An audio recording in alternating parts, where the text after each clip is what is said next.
मोहतरम हजरात, हम सभी जानते हैं कि अच्छे नाम का असर इंसान पर पड़ता है और नबी के सहाबियों से अच्छे इंसान और कौन होंगे। तो इन नामों में से आप चाहें तो अपने बच्चों के नाम रख सकते हैं। नाम है अबू बकर और लक़ब है सिद्दीक। सिद्दीक नाम ट्रेंडिंग भी आप अपने बच्चे का रख सकते हो और अबू बकर भी चाहे दोनों मिलाकर भी रख सकते हैं।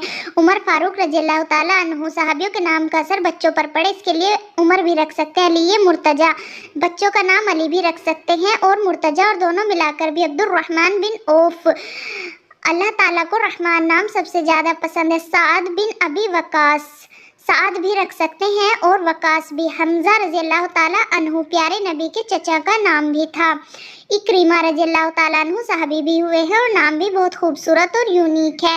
हारिस बिन हिशाम रज़ियल्लाहु ताला अन्हु, बच्चों का नाम हारिश भी रख सकते हैं। और सफ़वान बिन उम्मिया रज़ियल्लाहु ताला अन्हु, सफ़वान नाम आजकल ट्रेंडिंग भी है। अम्मार बिन यासिर, अम्मार भी रख सकते हैं और यासिर भी रख सकते हैं। तलहा बिन अब्दुल्ला, बच्चे का नाम तलहा भी रख सकते हैं और अब्दुल्ला भी रख सकते हैं। मुक्द बिन असवद, असवद रख सकते हैं। यह हजबैतुल्लाह में एक पत्थर है जो जन्नत से आया था। दी बिन हातिम, अपने बच्चे का नाम हातिम भी रख सकते हैं। मायने है बुलंद हौसला। अकील, अकील के मायने हैं समझदार और अक्ल वाला। शर्जील बिन हसना भी साहबी हुए हैं।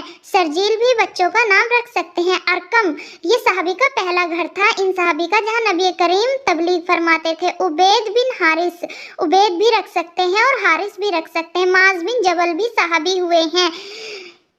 इताब बिन अशीद भी साहबी हुए हैं, नाम इताब भी रख सकते हैं और अशीद भी। हुजैफा बिन अल-यमान, हुजैफा भी रख सकते हैं और अल-यमान भी रख सकते हैं। हजरत काब अंसारी रज़ियल्लाहु ताला अन्हु, नए फैशन के और अच्छे नाम वाले मायने दीन हदीस की बातें जानने के लिए सब्सक्राइब करें।